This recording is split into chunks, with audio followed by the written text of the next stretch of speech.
Cynthia Lummis, Republican of Wyoming.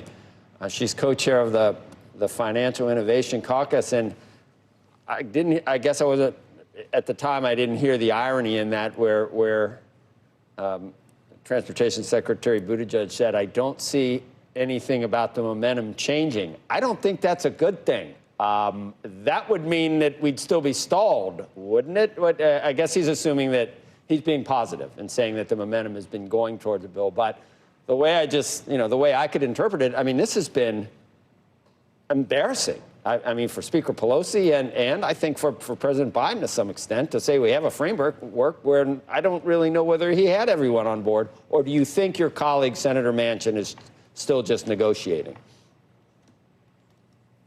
I hope he's still negotiating, but sincerely believes that the package is still too big. I hope he is evaluating what's in it. We haven't had a chance as the minority party in both houses to see what's in it. And we're looking forward to understanding it better. Yep. Do you think, I mean, when you hear it's not linked, you hear it is linked, de facto, it's linked? Are the two are linked? Are they not? Well, apparently they are in the minds of the Democrats in the House. The Progressive Caucus in the House seems to be pushing back on this, what they consider a small price tag, whereas Senator Manchin early on had said that his top line was $1.5 trillion. And just think about that as a top line. Trillions. We're talking about trillions of dollars. This is money that we don't have, that we're going to have to borrow from ourselves. Inflation is running at full speed. It is going nowhere. It is not transient. It's here to stay. The way that can be tamped down is for the Federal Reserve to raise interest rates and not buy as much. In other words, no quantitative easing.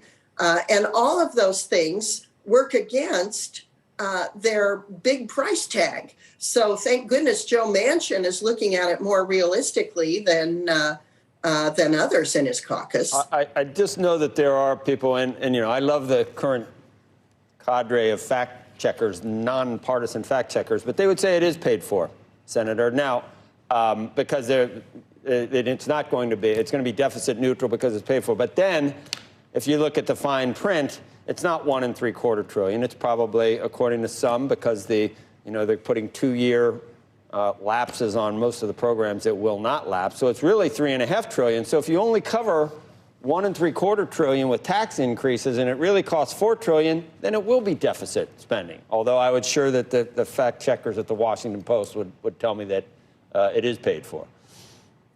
The gimmicks in the bill, as we understand it, would have some programs funded for only 1 year of the 10-year window, some 3 or 4 years of the 10-year window. But those are all budget gimmicks that are designed specifically to hide the actual cost of the bill and to have a tax component of the bill that would cover only those short-term commitments to certain programs. So this is Washington at its worst, budget gimmicks at their best. Let's go on and talk about the possibility of some legislation for stablecoins. That'd be tough to get through.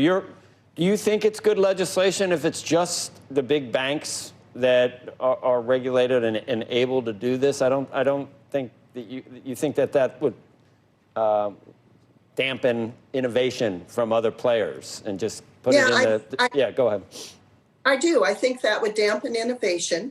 If only FDIC insured banks can participate, then we won't have the kind of innovation in the space of stablecoins that we otherwise would. Community banks should be able to participate, and institutions that can fully back their stablecoins.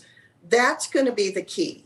Not whether they are currently a bank that is insured by the FDIC or another institution, but whether they have adequate reserves to back all of the stable coins that they issue.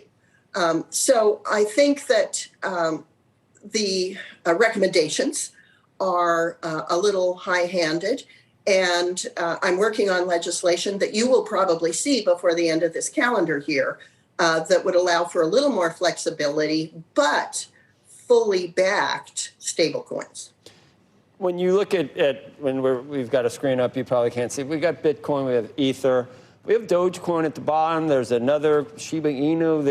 The two of those are worth $80 billion. I mean, I know that you probably think that Bitcoin is here to stay. Do you think all of these different crypto assets are real and here to stay, or is there something to be concerned with? And do we need oversight so that people aren't left holding the bag for some of these things, whether they do or not? I'm not predicting one way or another. I do think that Bitcoin is here to stay, and I think a lot of the others are not. The fact that Bitcoin is fully decentralized and that some of these others were issued by a person or an entity that kept a large block of the coin for themselves and then issued others to participate means they look more like a security than a commodity. Bitcoin is clearly a commodity. It is digital gold. So I do think that having a regulatory framework within which this can exist and innovate, meaning this entire space of digital assets, but that protects consumers at the same time is extremely valuable. And that's why we in the Financial Innovation Caucus are, even as we speak, putting together and reviewing the legislation we have crafted to address these and other issues. Bitcoin is the standard. Everything else has to be monitored differently because they are created differently. Senator Lummis, I apologize, Senator Cynthia Lummis, to you and all the people of Wyoming. I said Lummis, but it's a couple days after Halloween. I'm still thinking Dr. Lummis, so that's what it was. and I apologize for that, Senator Lummis. But thanks for coming on today. Appreciate it. It's my pleasure. Thank you.